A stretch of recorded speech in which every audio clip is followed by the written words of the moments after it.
I had that moment. I finally had that moment where I looked at it and I thought, oh my God, it worked. Hi, everyone. It's Olympic figure skater and broadcaster Tara Lipinski, and you're listening to Unexpecting. I started this podcast with my husband and now co-host Todd to bear it all about my untold 5-year and often excruciating journey with infertility. The goal is simple: to take this taboo subject and demystify it, to normalize these important conversations, and hopefully to find answers. Nothing is off limits, and over the course of the series, we'll unpack my fertility mystery, the trauma we've endured, and hopefully offer those struggling alongside of us some valuable insight. So laugh and cry with us as we ride this unimaginable fertility roller coaster, hopefully toward a brighter day. Because our path might be different, but it doesn't mean we're lost. Hi, everyone. I'm Tara Lipinski. And this is Todd Kapostashi. And you're listening to the third episode of Unexpecting. Episode 3. So where we left off in episode 2 was we had tried a timed intercourse by the advice of our doctor. And neither of us were particularly hopeful that that was going to work. But take me back again. How, like in that moment when we were doing it, how it's not even hopeful because there wasn't really hope, right? I think I was in a little bit of a weird space because obviously, look, I want to say this. Retrieval 2, where we got those 2 normal embryos that are on ice and sitting there, that changed the game for us. We had one less bridge to cross. We proved that we are able to have biological children. We made 2 of them. And I think that was a huge step that we took that then I could step back, relax a little bit of not trying to figure out what's next, what do we do next, what's the next plan. And we went into retrieval 3 and 4, and those were absolute failures, obviously maybe for some reasons or luck. But after 2 consecutive back-to-back failures, I had zero hope that this one egg and this one sperm would be perfect enough to implant and create a baby. But I was like, okay, Dr. Beck, you think it can happen? Sure, let's just try it because I sure as hell don't want to do another retrieval. So maybe this is a little break. And I think that's what I sort of thought. Did you think it was going to work? Like if at the time we were betting, what would you have said? I would have said like 50-50. I actually. Oh my God, that is so Todd. We are so toss different. Up. It's a flip of the coin. Okay. Wait, but what was your percentage? I was 50-50. 6? 6%. 5? That it was going to work. Yes. Okay, so we were on different pages. We were on different pages. Well, but again, to reiterate what I keep saying is we never had tried naturally yet. So for me, it was kind of like, oh, well, who knows? Why not have a positive outlook? Glass half full.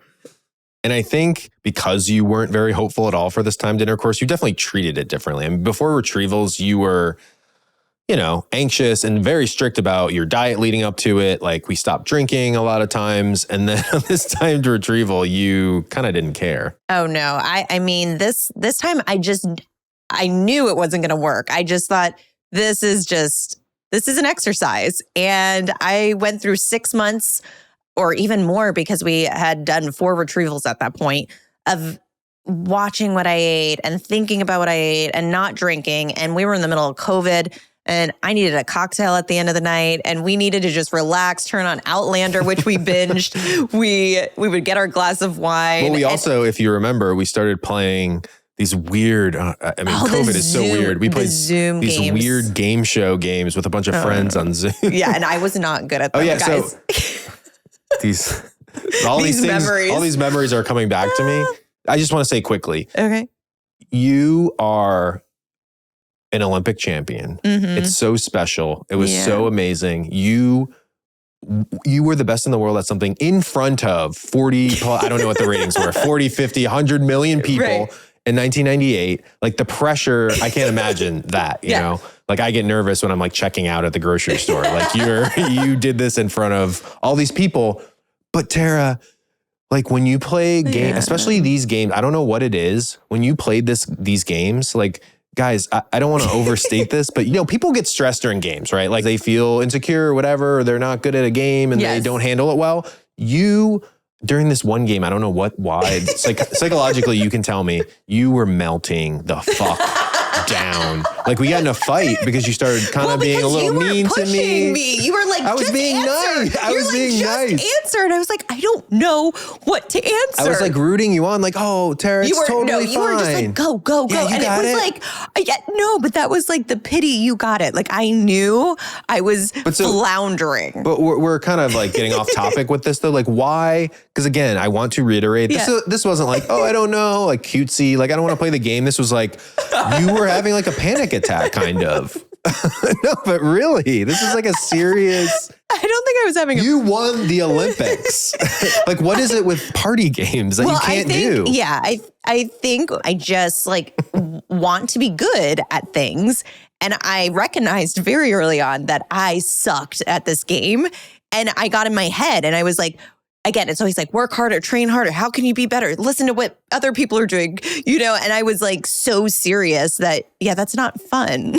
So you literally stopped playing. Like, yeah, I eventually was like, I remember I was like, I gotta walk this one off. Yeah, I don't know how to really paint a picture of like how stressed and angry you just sat and would refuse to play this game while 20 other people are playing and you're just like I can't do it. I can't play this game. A little insight into game playing at the Kapistashis. Or the Lipinski psychology. What's going on in that noggin. But the point is that if it's not already obvious, neither of us thought this was going to work. Mm-hmm. But just take me through the few days and the week after that timed dinner course. I didn't really know what to do. I didn't research anything, which was really strange with how much research I was doing. I didn't even know if I should test at home. I knew of women testing at home, but the clinic said, show up on this day for blood work. And I didn't know if I tested at home the day before, would it show up? Didn't even know that there's 2 different types of tests, that there's 6-day early tests that will pick up the HCG in your system earlier. That's what it's testing. HCG. And I didn't even know that. I zero knowledge about this. So what led you to then, because you said you did, I don't remember any of this, frankly. Of course you don't. No, I remember you getting a pregnancy test. I didn't know that you were thinking about not testing before the blood test at the office. But what led you to take that test? So I remember it so vividly. I was sitting on the couch Sunday morning and I felt this like dizzy feeling, and it was the exact same feeling I felt throughout these previous retrievals when I would take my trigger shot, which has HCG in it. And I was like, oh my goodness. I like put the 2 things together, and then I tested and a freaking line showed up. It was insane. It was one of those moments.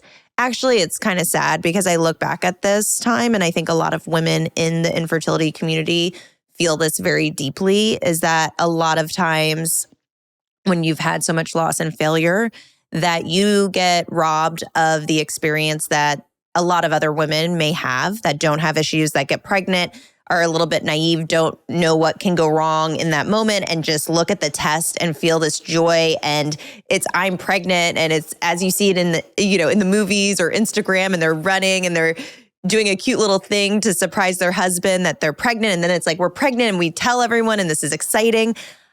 I realize now looking back how I hold on to this one Sunday morning so tightly because I was a little naive, and that is the best way to be, to not know too much. And I had that moment. I finally had that moment where I looked at it and I thought, oh my God, it worked. And I ran into you. I remember you were sleeping in bed, and I was like shaking, showing it to you. And I could not believe it. It was like, I just kept staring at that stick. I just couldn't imagine that this happened. I was like, Dr. Beck, God, you know your shit. Or we're probably like, God damn, we wasted so much money on IVF. Yes, exactly. Like, what were we doing with these retrievals? That's what I thought. I was like, my body just doesn't like retrievals. Do you remember my reaction? I feel like, to be honest, it was kind of chill, as it always is. But I wanted more of that Instagram. You know what I mean? And what were you thinking at that moment? I think I think two things. I think one was as any person, not just man, but especially probably the man feels panic set in when they see a positive pregnancy test. But at that point, no, but I think, you know why? Because I think that when you do IVF, everything's like planned. So it's like in this weird thing where you're like, well, if all works out, we're going to have a kid on September 15th at 8 a.m. Because like, you kind of know the date and it's going to be a boy or like, we know it's a boy or whatever it is. And I think I had gotten in my head, like, that's how our experience is going to be. We're going to know what it is and the date and everything's going to be very planned out. So in my head, I can plan for that. It's just like my personality. Right. So I think when you showed me that, it really threw me for a loop of like, oh, like 9 months from now, we're going to have a baby. Like I thought it was going to be 13 months or whatever it was. If, the next retrieval worked and we did a transfer. So I had that in my head. The second thing I think was, to be honest with you, and this just shows, a shortcoming, I guess, on my part, or just the way I was thinking about things being wrong. I was sort of probably slightly upset in that moment that we had gone through a little amount of trauma in the last year, or just, it's IVF is time consuming. Like it seems like all we talked about was like IVF and pregnancy, and it became our life. And so when you showed me that, part of me was kind of like, why didn't we just do this a year ago? Like, why did we go through it? It had nothing to do with the money part of it. It was just the like lifestyle, life change that we went through for so long. And I was kind of bummed of like, oh, well, yeah, we got pregnant. Like, why were we worried? Well, yeah, I know. Well, now I'm clearly a moron and a bad husband and an asshole. But no, I mean, that was just a natural emotion. And I can understand why you were probably a little bit like, oh my goodness, we were moving so fast now to see if we could get pregnant, where that wasn't our plan before. And then on top of it, thinking, why did we just spend, a year of our life doing this if this just would have worked? Yeah. And I think it's a theme, again, that I'll keep owning up to. And that's like, I was always the one who was like, it's going to be fine. It's going to be fine. Tara, like, stop with the negative down in the dumps. Not that you were, but you were being realistic, where I was being like on the optimistic side of it, where I was like, oh, it's going to be fine. Why are we even doing IVF? Let's try naturally. Right. And you were the one who was like, no, we've got to check. Hey, Todd, I'm the one actually like reading about the stuff. Like I know the facts. You're just off in your wonderland thinking it's going to work. Yeah, exactly. But I think unfortunately that positive pregnancy probably reinforced my bonehead view that we were just going to get pregnant naturally. But I do remember that day was pretty special. I'll always remember the excitement in the house that day, and we went for a little picnic, and it was a good day. I think also, and you tell me, in my head, I was kind of like, the ego was like back up. Like we had been torn down for a year being like, oh, you're Todd, your sperm, because you had this fever, and oh, could it be like sperm motility? Like, are your like, how many eggs do you have? Like, you're just constantly being questioned. And I think this positive test was like our first trying naturally. Like we nailed it. We're like what humans are supposed to be. We're functioning properly. And I think, so I think like confidence in that, like, was rejuvenated. I don't know about you. Yeah, I felt it's the weird thing about fertility. And I think there's pros and cons to this, because when you do feel proud, or you feel that sense of pride that your body did what it was supposed to do, that is great. You want to be able to relish in that moment. But then on the flip side, that means you're then critiquing your body if it fails you. But it's hard not to. There was a part of me that was finally like, my body excelled again. My body did me right. And that's a good feeling. So this is late May 2020, middle of COVID, or just like the early kind of worst part of COVID, honestly. But what did you know about being pregnant? All I could think of was, don't mess this up, because we are so lucky, and whatever just happened the last year, we're going to put behind us and bubble wrap yourself and make sure that you keep this going. I just remember even thinking, going down the stairs, like, walk slowly, Tara. And then remember we went for like a little picnic that day, and we just had to hop this small fence. And I was like, oh no, Todd, I'm pregnant. And people like run marathons. People are doing crazy things pregnant. And I was like, don't touch me. Yeah, I feel like people talk about having sex during pregnancy. I feel like I brushed against your shoulder wrong one day and you're like, don't touch me. Like, careful. Okay, don't worry. Careful. But also Dublin at the time was going through chemotherapy and that really freaked me out. And it's my little baby. And I kept thinking, is it in his saliva? What's happening? But yeah, I was in bubble wrap. What was your emotional state at this point? Because we had been through a year of some struggles. So were you like telling friends? No. So I actually didn't tell many people about this. I think 3 people I told that I was trying it and that then we got pregnant. But I didn't tell a lot of my closest friends. And I think that was because I had them so involved in the retrieval process. And after the 3rd retrieval failed and after the 4th retrieval failed, I did feel a little bit of shame or, wonder, is everyone like, oh, what do we say to her? Like, what's wrong with Tara? Poor Tara. Yeah. And I just didn't want to add one more item to the list and we could just sweep it under the rug if it didn't happen because we were essentially naturally trying to get pregnant.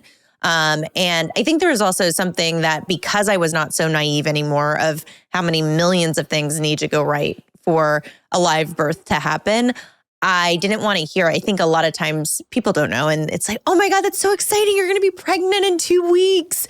And in my mind, now that I knew all these things, I was like, well, that's a long shot. So I think for me at the time, again, everything was so overwhelming. Why it's taken 5 years, I needed to shut down and isolate a bit. And I think I used to do that as an athlete. You had your little rink, you were there alone, just your small circle, and it felt good. And I feel like I always do that. I retreat back to, I'm just not capable of doing all the things at once. And I'm going to just focus on this one thing.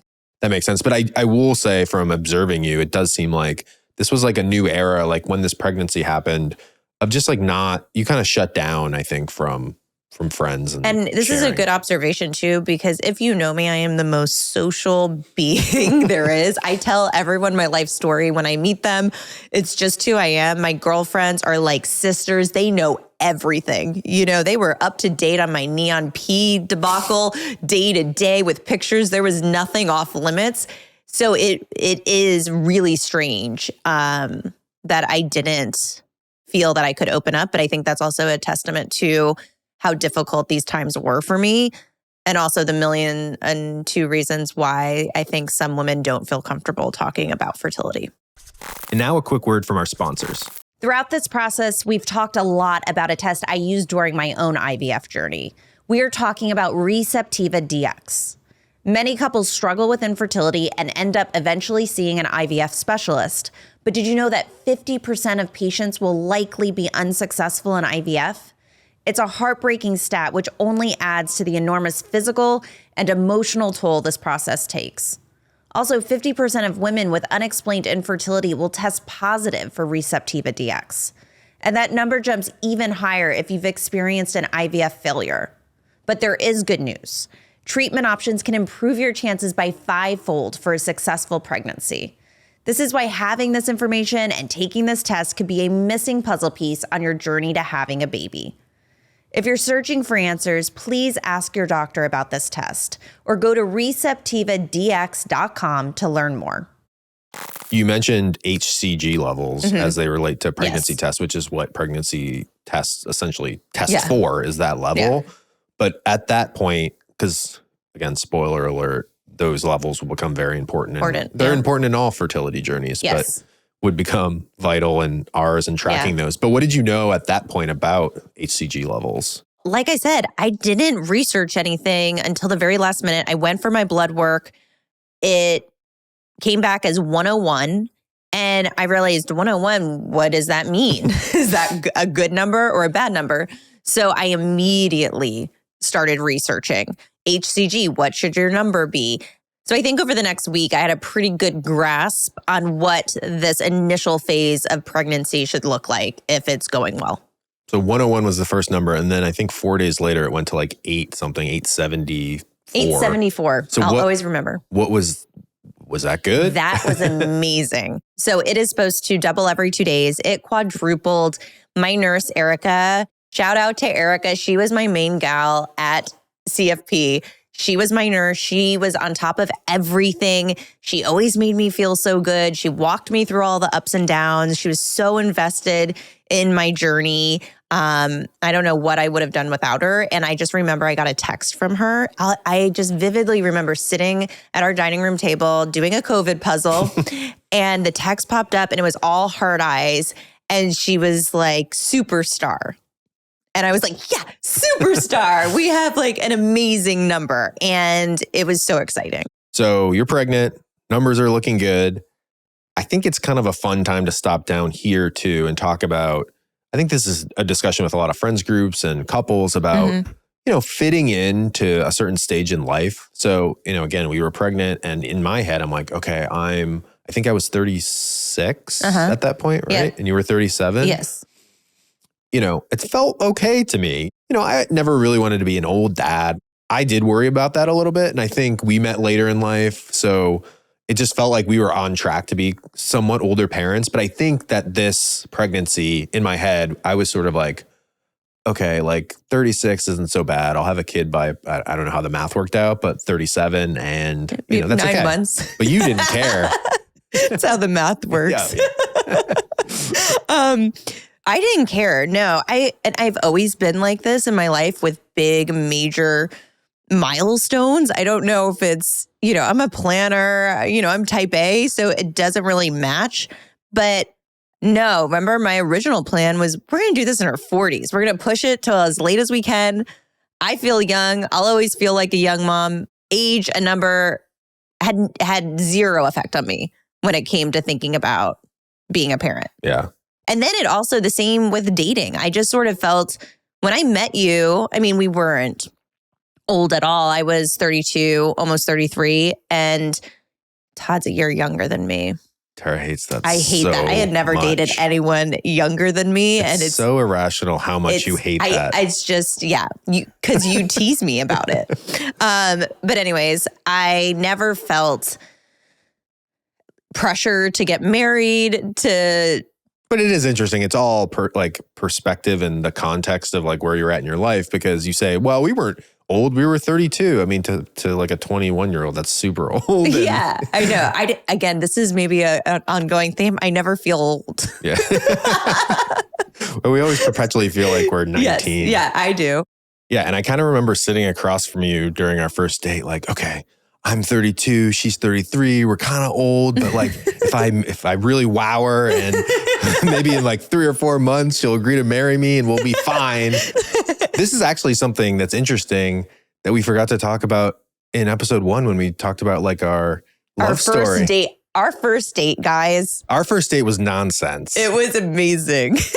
It's an amazing story. Who should tell this? Because I have a lot of vitriol and anger for this story. Okay, so long story as shortish as I can make it. What? Okay. Yeah, do you want to start? I'm stewing. No. Oh, I should. Yes, I should start the story because okay, so we are still on email as we talked about in episode 1, I think. Emailing back and forth. My aunt had set us up like, hey, you should meet Tara. She's in LA. She handed you an Emmy. So we email back and forth. We set up a date for a place here in LA in Brentwood. Yeah, in Brentwood. We set a date and a time. And this wasn't like this wasn't brunch. This wasn't. Yeah, this was the evening. This was prime time, date time. Right. Evening at a nice Brentwood establishment. Yes. Like this is a date. Yes. Legit date. It is. Okay. So I'm like, I'm taking this very seriously. Probably way too seriously. I go out, maybe get a new shirt, like get a haircut. I'm like, I'm looking the best I could possibly look, but I'm like prepping for this date because it's important to me. Right. So, I'm a little nervous, and then the day of comes. Let me interject here. The day of comes. I went and got my hair done, and I had to get it colored, and I was talking with my colorist, and she was saying, I have this amazing guy I know. He's throwing a birthday party tonight. He said for you to join. Why don't you come? Correct. So the proper response, if I may, in that situation is to say, very nice of you to invite me to this. I have a date. Yeah. I can't thanks, but no thanks. I can't go. Well, I just thought I could do both. Okay, so I'm stressed out. I get another email from Tara and I'm thinking, whoa, this is nice. Is she going to say like, can't wait to meet you tonight? No. And this is so important. Where's my camera? This is so important to say the language that was used because it's very hilarious. And 2, it's just cruel and wrong. Aww. Tara writes an email to me that says verbatim, this is how it started. Got word. My friends will also be there tonight. Feel free to bring a friend. Mm-hmm. So just explain to the audience what got word means. I don't know you received exactly. Word that your friends. I received word. Somehow I found out. Word. A carrier pigeon said my friends will be at our date tonight. Okay, so I see this email and I have a massive panic attack because I'm like, okay, this is a fucking group date now.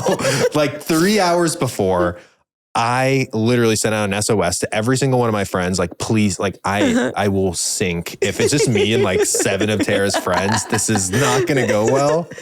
And sent it out to probably 10 people and only one of my friends, my best friend, gets back. One of my best friends now. Yeah, I know. So, Pat, my friend Pat is like, I'm there for you. I got you. Aww. We show up at the restaurant. We sat at the bar and then and that was it. 2 friends came. Well, it's funny because I told my girlfriends that we were going to start off with a chill Brentwood glass of wine and then move to Hollywood. So I was like, get dressed to go out. So in Brentwood, you're not putting on your deep V jumpsuit that Chelsea put on. Yeah, your friends showed up like you guys were going to like we were going out. And so like I had to go to the bathroom because I had to unzip her and they laugh because they know I love my wine, but I really can't go more than maybe 2 glasses. So they said the moment she ordered that second glass, we knew it was over. And Canceled. We never went to Hollywood. We stayed till it almost closed.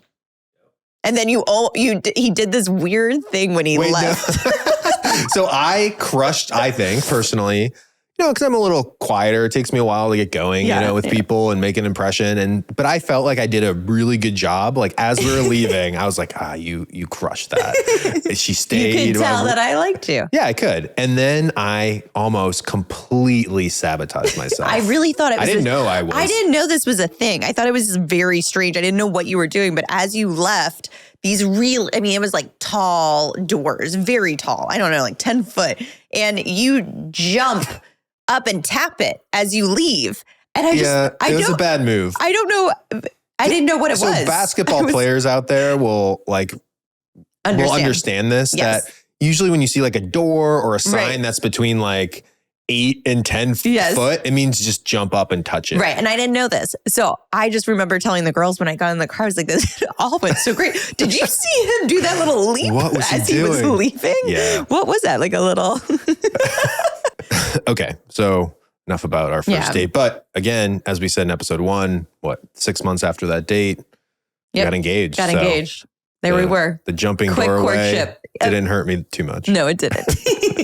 But so back to this pregnancy that we're in the middle of. Okay. 5 days later, I think after that, your HCG numbers quadrupled and we were feeling good. It was actually your birthday. It was June 10th. So then the next blood draw was June 10th. And I woke up feeling good. I was excited, went to the clinic, ran into the doctor at the elevator, was just a mile a minute, so excited, and then came home and opened up that portal and saw that the number didn't double. And I knew from all the research I did the week before that was, not a good sign. And I was just crushed. It was almost like I knew it was too good to be true. And it was devastation really in that moment because I feel like I knew that this was now not going to work. Yeah, and I think that's a problem too that we ran into is like you were so convinced that it wasn't going to work, and I was always like, well, it's not that bad. Like it could still work, and let's be hopeful. And you're like, no. Yeah, we were definitely. That was a hard day, I think, for me. Not only that it's your birthday and it's silly. B-days are silly in general, but it's fun to celebrate. But the one thing I like about a birthday is I feel like I'm starting a new year and you have this fresh start. And it just was overall just this ominous, sad feeling and a start to a new year. And we were on such different pages because, we spoke to Dr. Beck. I called her and I was really concerned. And she's like, look, we just have to wait and see, because who knows what's going to happen in this next test. And obviously it was rising. It didn't quite double, but it's not like it started dropping yet or, anything where that the pregnancy was over. And we were on different pages, I think, which you were still so hopeful. And I think couples will understand this and know that when one person is feeling something, dreadful or nerve-wracking, or they are on such a completely different page, it only adds to the isolation because then you're sitting there in your fear alone.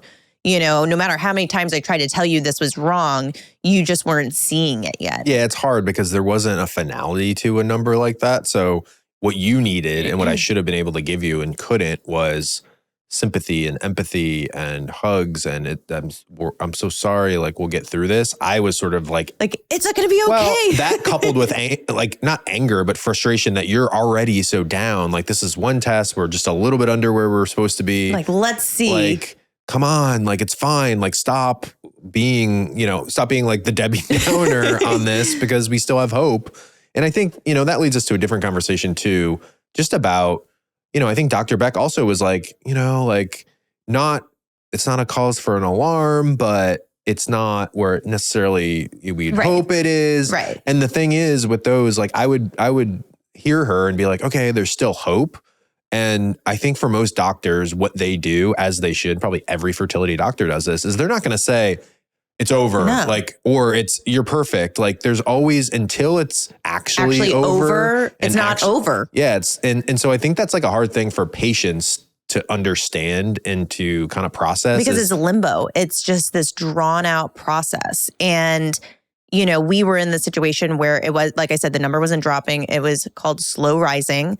And it was sort of reaching those numbers where if you dig deep into the internet, it will say, oh, it's a 60% raise and that still could be okay. So we were in this really gray area. But at this point, this day, I just melted into the couch and full tears and then frantically researching every story I could on low HCG, not doubling HCG. And I swear within a short amount of period, and especially over this journey, it is funny, I think about this, I have researched that so much in so many different combinations that I think I've read every single article, forum, anything. I know every woman's story on this because I was so desperate to find hope. I mean, to your point too about you hanging on to any little story that you read online. I mean, I think over the course of our journey, I saw that a lot from you of just this desperate, like, let me find one or two people that are going through what I'm going through and got a baby. And that's like and I know women or couples don't want to be pitied in this process, but like that always made me so sad that I would see you on Instagram or on the internet and like you would show me like, hey, this person had similar numbers and they ended up having a baby. And I think that's just a product of this world, right? That women, couples they're so desperate for a positive result that you will grasp onto any little tiny shred of hope in anyone's story. But it's this interesting thing of when you're grasping on to these stories or other people's numbers, it satiates some anxiety that you're having. It's almost like a compulsion that I had to keep looking. And I would look at someone's numbers and I would compare it to mine. And then I'd look at her next numbers and I'd get my calculator out. And it's just like, it is a sad process. And you just wish, why can't it go right? And you just desperately want to be that person that just has the pregnancy where things go as planned. But I think it's safe to say that you were already sort of grieving. Well, it's so interesting because it just is this seesaw where my gut knew that this wasn't great and it wasn't going to be okay. And then the other part is, how do you not hold on to hope? This is everything you wanted. You're so close. It's actually happening. It's human nature to want to hold on to that hope. But I started grieving, and that's just the way I like to process things in life. I'm sure you notice that now I like it head on. I like to just face the facts. I want to just drown myself in it for a few days. I want to feel the pity. I want to feel the sadness. I want to feel hopeless. I want all of that, get it out of my system, and then recharge.